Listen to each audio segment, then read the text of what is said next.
আগের ভিডিওতে আমরা ন্যারেশনের বেসিকটা নিয়ে আলোচনা করেছিলাম। আজ আমরা শিখব ন্যারেশনের উপর ইন্টারোগেটিভ সেন্টেন্স আর ইম্পারেটিভ সেন্টেন্সে কিভাবে চেঞ্জ হয় বাস্তব উদাহরণের সাথে।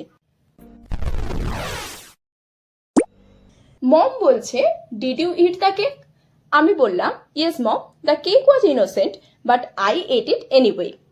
কিন্তু এই সেন্টেন্সটা যদি ন্যারেশন চেঞ্জ করতে বলি তাহলে কি হবে? ইন্টারোগেটিভ মানে প্রশ্ন, তাহলে ন্যারেশন চেঞ্জ করব কিভাবে? ইন্টারোগেটিভ সেন্টেন্সের ন্যারেশন চেঞ্জ করার সময় একটা বেসিক স্ট্রাকচার রয়েছে।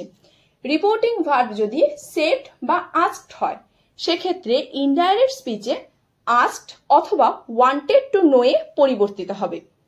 এরপর ইফ বা হোয়েদার বা যে কোনো ডব্লিউএইচ ওয়ার্ড দিয়ে সংযোগ করতে হবে।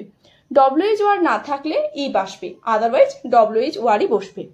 তারপর ঠিক অ্যাসার্টিভ সেন্টেন্সের মতোই ন্যারেশন চেঞ্জ হবে, তবে মনে রাখতে হবে শেষে কিন্তু আর কোয়েশ্চেন মার্ক হবে না, ফুল স্টপ হবে। For example, she said, do you like tea? এটা হচ্ছে ডাইরেক্ট স্পিচ। এটাকে যখন আমি ইনডাইরেক্ট স্পিচ করব, সি সেডের জায়গায় আস্কড হয়ে যাবে। এরপর ইন্টারোগেটিভ সেন্টেন্সে সংযোজকের কাজটা করবে ইফ।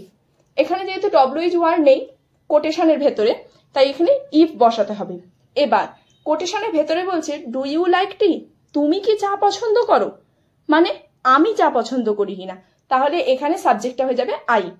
এবার ডু আছে, বাইরে আছে সেট মানে পাস্ট টেন্স, তাই এটা যখন ইনডাইরেক্ট স্পিচ হবে তখন হয়ে যাবে লাইক থেকে লাইকড। এবার টিটা যেমন আছে তেমন বসে গেল। এটা হচ্ছে ইয়েস নো টাইপ কোয়েশ্চেন। এবার আমি যদি একটা ডব্লিউএইচ কোয়েশ্চেন বলি, he said to me, where do you live? Indirect স্পিচে হি আস্কড মি। এখানে কিন্তু ডব্লিউএইচ ওয়ার্ড রয়েছে হোয়ার, তাই এখানে ইফ আসবে না, হোয়ারই বসে গেল। এবার বলছে যে হোয়ার ডু ইউ লিভ? তুমি কোথায় বাস করো? কাকে বলছে? আমাকে বলছে, কারণ হি সেড টু মি আছে, তাই এখানে হোয়ারের পর আই বসে গেল, আই। এবার লিভ থেকে লিভড। সাপোজ ক্লাসে স্যার বলছে, are you sleeping in the class? তখন ইনডাইরেক্ট স্পিচে হবে, the teacher asked if I was sleeping in the class.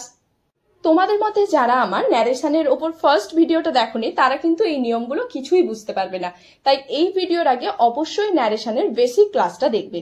Next হচ্ছে ইম্পারেটিভ সেন্টেন্সের ন্যারেশন চেঞ্জ। ইম্পারেটিভ মানে আদেশ, অনুরোধ, উপদেশ, নিষেধ, এক একটার জন্য ন্যারেশন আলাদা হয়। এরও একটা বেসিক স্ট্রাকচার রয়েছে। রিপোর্টিং ভার্ব যদি সেড থাকে, ইনডাইরেক্ট স্পিচে সেটা টোল্ড, কোথাও অর্ডার্ড, কোথাও রিকোয়েস্টেড, আবার অ্যাডভাইসড কিংবা ফরবেড বসে। তারপরে টু দিয়ে মেন ভার্ব সংযোগ করতে হয়।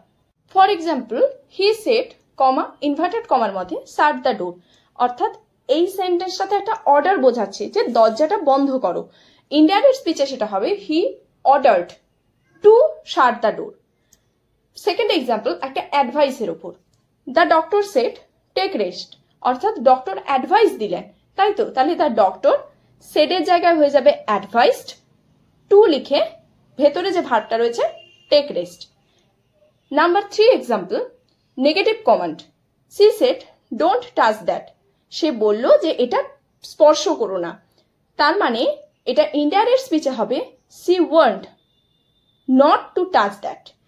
এই সেন্টেন্সটাতে ডাইরেক্ট স্পিচে বলা হয়েছে সি সেড, অর্থাৎ সে বলল যে এটাকে স্পর্শ করো না। তার মানে কি, সে আমাকে সতর্ক করলো, সেই জন্য ইনডাইরেক্ট স্পিচে সি ওয়ান্ট বসেছে।